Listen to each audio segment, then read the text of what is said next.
Hər vaxtınız xeyir olsun dəyərli izləyicilərim. Kanalıma xoş gəlmisiniz.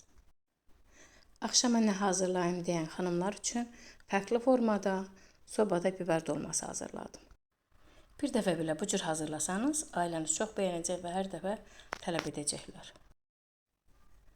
Bunun üçün videoma keçid edib sona qədər izləyib, bəyənə atıb, abunə olmaq unutmayın. Qazanı ocağın üzərinə yerləşdirib içərisinə kərəyağ əlavə etdim. Öncədən 500 qram dana qiyməsini çəkib yağın içərisinə əlavə etdim.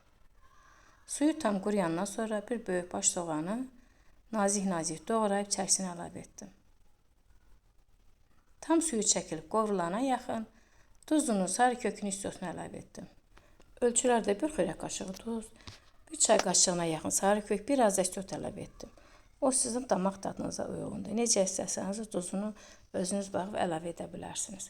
2 ədəd də orta boy pomidorun qabığını soyub, xırda doğrayıb onu da biberlə birlikdə qiymənin içərisinə əlavə etdim.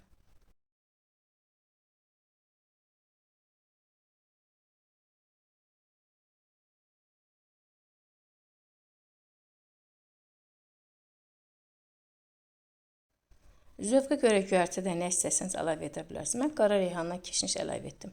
Qırmızı biberləri ortadan tən yarı böldüm. İçərisindəki tumu təmizləyib, soba qabının içərisini yağlayıb içərisinə yerləşdirdim. Soba qabının içərisində kərəyağından yağladım. Biberlərin tumunu təmizləyəndən sonra bu cür düzdüm. İçərisinə qiymələri yerləşdirib, sobada pişməyə qoydum. Bunu da qeyd edim, öncədən sobanı isitmişdim. 15 dəqiqədə pişib çıxandan sonra sürkəşdən keçirdim. Əriyən pendiri üzərinə töküb, yenə də sobanın içərisinə yerləşdirdim. 5 dəqiqədə pendirlər əridi. Artıq yeməyimiz hazır idi. Göz haqqınızı halal edin. Allah'a əmanət olun. Əgər siz də bu cür hazırlasanız ailədə çox bəyənəcəklər. Hazırlayan hər kəsə nuş olsun. Hər birinizə öz təşəkkürümü bildirirəm. Yeni videomda görüşənədək.